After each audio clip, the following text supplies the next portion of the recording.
Bismillahir Rahmanir Rahim, December 26th, 2020, Dars Highlights.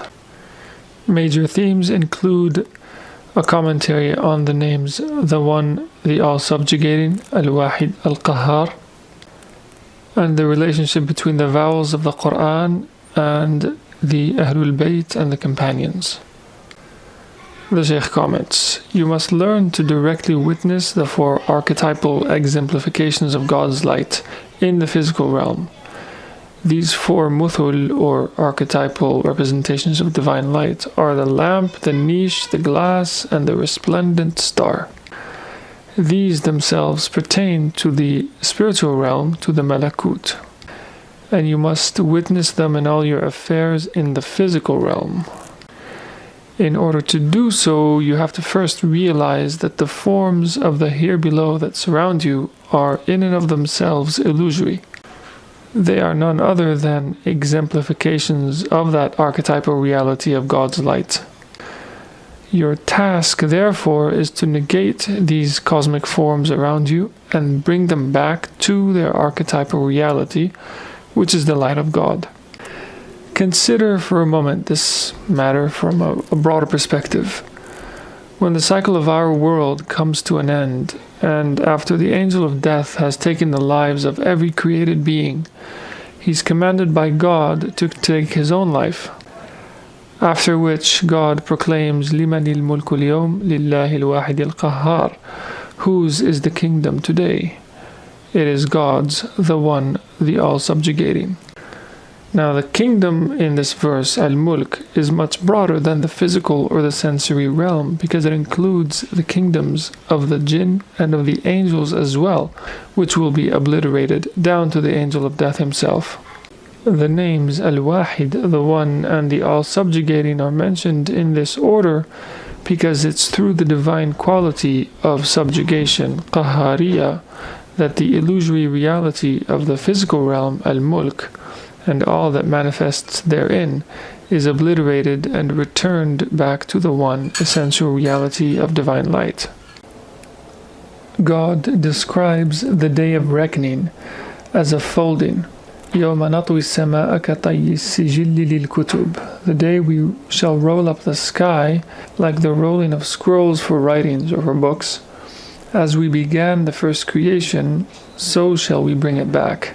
We shall bring it back to its original reality. The mentioning of the names Al-Wahid Al-Qahhar signals the folding back of the Mulk, the physical realm, into the Malakūt, into the spiritual realm. That is to say, the physical realm of forms back into the realm of the four archetypal realities of divine light. The forms back into the niche, the lamp, the glass, and the resplendent planet. Now this folding of the sensory realm, the Mulk, back into the Malakūt is precisely the function of the Shaykh.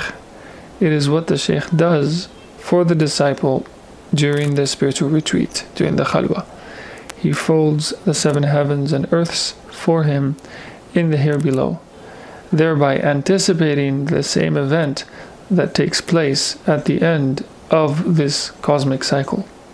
So what you must realize is that the murid is shrouded in the illusory cosmic delusion of forms. He cannot see that these images or forms around him are actually forms of the light of God. The murid is unable to behold the forms that surround him as representations of the four archetypal realities of the divine light. God is light, to repeat. He is alone. He is a singular reality, an essence that cannot be grasped because he is non-delimited. This reality is at once the name, the attribute, and the essence. In contrast to the non-delimited absolute essence of God, the four archetypal representations of God's light can be grasped because they are delimited. Likewise, the seven heavens and the seven earths can be grasped because they are muqayyad, they are delimited.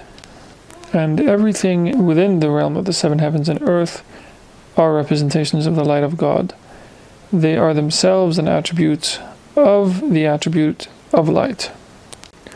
When you see through the eye of the niche, which is the lamp, you see the splendor of God and His beauty in all things. This is the supreme happiness and felicity. Then you begin to behold the light in all directions, in all things, before and after all things. And once you grasp this matter, you will have grasped the root, the asl of every science that you wish to probe into. The Shaykh then had a discussion about the correspondence between the companions, the Ahlul Bayt, and the Prophet ﷺ on the one hand, to the three levels of Mulk, Malakūt, and Jabarut. The companions draw from the Prophet ﷺ. They are described as stars in the Hadith. My companions are like the stars. Whichever of them you follow, you are guided. The Prophet ﷺ, he is the Sirajul Munir, the luminous lamp, or the lamp that emits light. And he is at the level of the Jabarut, the realm of invincibility. The stars are fixed. The companions have this quality of fixity. They are fixed in their vision and their gaze of the lamp of the Prophet ﷺ through their conformity to him, to his acts, his statements, his affirmations and determinations. The Ahlul Bayt, the household of the Prophet ﷺ, in contrast, connect you directly to the amthila, the archetypal representations, where they connect you from the amthila, from those archetypal representations of the Malakūt, to their reality in the invincible realm, to Rasulullah ﷺ. They connect the Malakūt back to the Jabarut. Then the Shaykh made a connection and insight which he's brought up before. It's quite unique to his teachings, where he makes a connection between the Sunnah of the Prophet, which is called haraka fi'liya. It's a moving act, and a haraka also means a vowel in Arabic. And the Shaykh made a link between the Prophet's Sunnah, the haraka fi'liya, and the harakat, the vowels of the Arabic language that stand either above or beneath the line in the Quran, in the script. And so the open vowel, the fatha and the dhammas, the a and u sound of the Quran, the Shaykh links them, he identifies them with the realm of the Malakūt, and the dots of the script and the vowels beneath the letters with the Jabarut, with the invincible realm.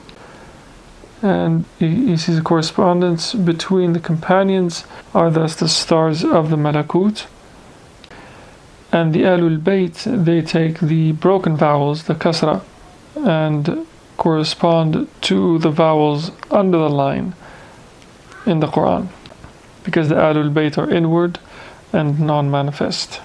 So they are identified with the dots and the broken vowels, the kasra, under the letters, because they break their own ego and abase themselves constantly and perpetually before God. In contrast to the Ahlul Bayt, when you ponder the legacy of the companions, may God be pleased with them, you notice that there are sometimes they take on the quality of stillness, sukun, the silent vowel that's written like a circle above the letter. Sometimes they take on the quality of adversity or intensity, shidda, which is the emphatic vowel, the shadda, like written like a small scene. And sometimes the quality of a great opening, a fatha, which is the open vowel. The dots, however, of the script written under the text are identified with the Jabarut, and that's why we say that the dots under the divine name of the Basmala correspond to Ahlul Bayt. As for our Holy Mother, the Mother of Believers, Fatima, she is the dot that we identify with the noon of the name Ar-Rahman, which is a dot of the Malakūt. But when her dot is effaced in the presence of her father, Sayyidina Muhammad sallallahu alaihi wasallam, then she joins his presence. And notice that the dot under the ba that Ali identified himself with is the first dot of the entire Quran, which means that it precedes all the letters of the Quran. And the Prophet ﷺ is a walking Quran, which tells you then that the Holy Prophet was the whole letters and dots of the Quran. And this, by extension, is applied to Ahlul Bayt, who are the dots of the Quran. And the companions take from them the word of God and pass it on to us. So from Ahlul Bayt, you take the entire Quran, because the dots of the Quran are the essences, the reality, the letters.